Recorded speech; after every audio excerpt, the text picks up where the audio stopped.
Failing is better than not starting at all, because at least when you fail, you know that you gave it a shot and you have some sort of idea on how to grow. A lot of the times what stops us from even starting a project or going after our dreams is procrastination. And this can take form in two different ways. We all deal with it, and sometimes it can feel like a constant battle. Did you know that there are two different ways that procrastination can manifest? Today I want to talk about those two different ways and tips to overcome them. First up, overanalyzing procrastination. This is where you find yourself in a loop of analysis paralysis. You don't know what analysis paralysis is? It's the fear of being unable to make a decision due to the overthinking a problem.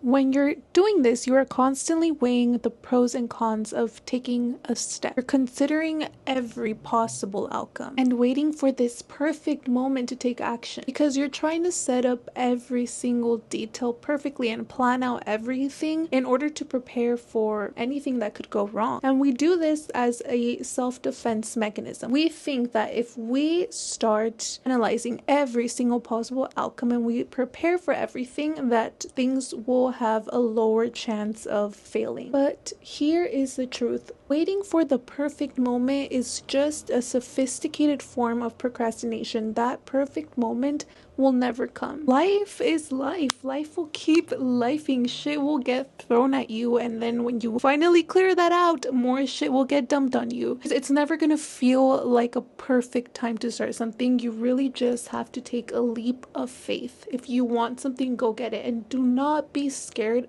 to fail, because when we fail, we really just gain valuable insight on ourselves, how we handle situations, what we could have done differently. We also learn about what we failed at, and we can choose to make an improved version of whatever it is that we were doing. Think of failing as just another step to get you closer to where you're supposed to be. Instead of waiting for everything to align perfectly so that you can finally start, try to tackle each individual step by step and focus on just taking that one intentional step to kick it all off. If you start telling yourself that, hey, I don't need to actually build this whole thing. For example, if you want to start a business, I don't actually need to build my business right now. I just have to make a website for it. I just have to take product pictures. I just have to make an Instagram for it. And if you focus on everything step by step, it becomes a lot less daunting. Remember that progress is progress no matter how small. And sometimes those small steps can be enough to bring you clarity and momentum. It is much better than doing nothing at all. How long are you going to keep postponing it? This thing that you want.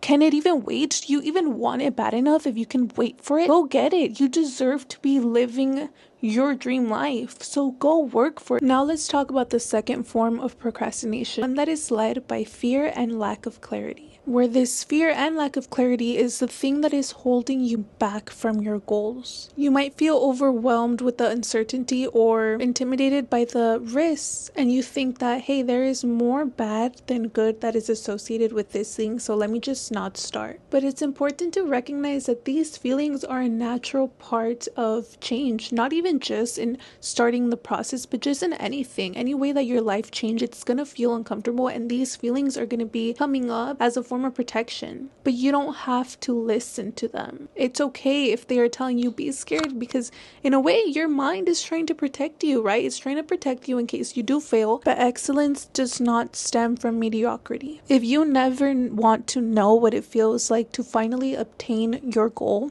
or your dream version of yourself, fine. Let those feelings keep you in the place where you are right now. But one of the things that sets a dreamer apart from a person who's actually made it is the fact that they were able to overcome those feelings and work towards their goals and keep pushing despite the discomfort. It's gonna feel uncomfortable. But if you want it, fuck it. And one of the ways that you can kind of bring some sort of comfort to yourself is just exposing yourself to more uncomfortable feelings, to kind of like this thing called rejection therapy, where you actually put yourself in positions where you are being rejected. For example, somebody laid on the ground in front of a coffee shop. Who does that?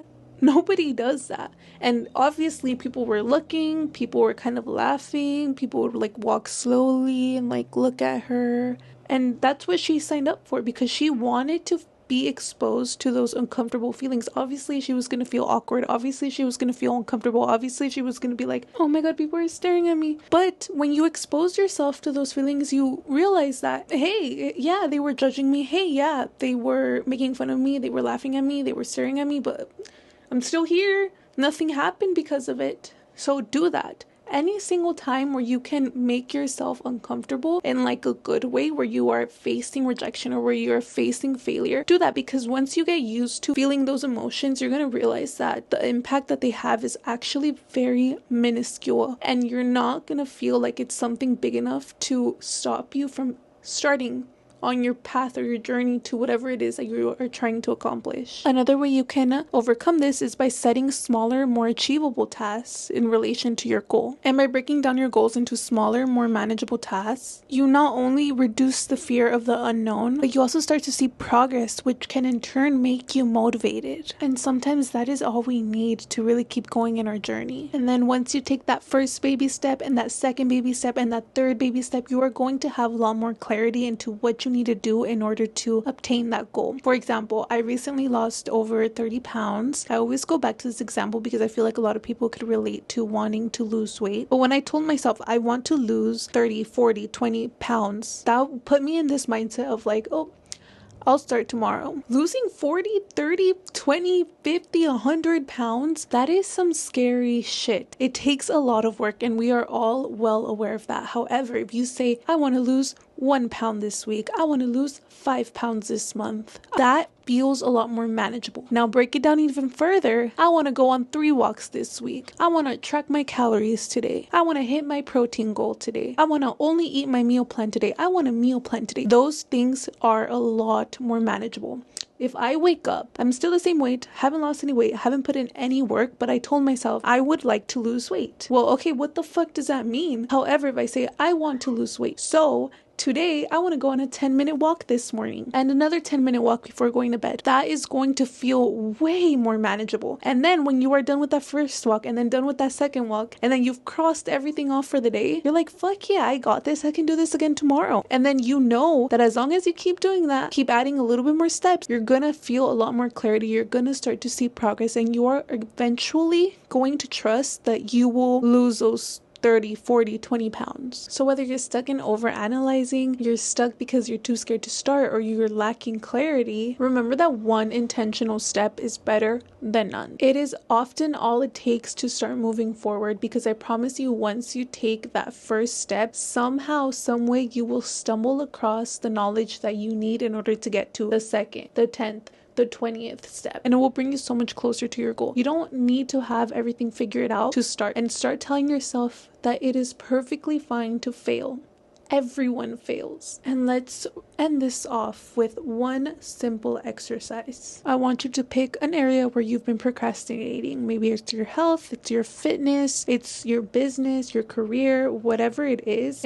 Imagine, what is the goal that you've been putting on hold? Identify one small actionable step you can take and commit to do it today. So it has to be extremely small. Do it today, and then boom.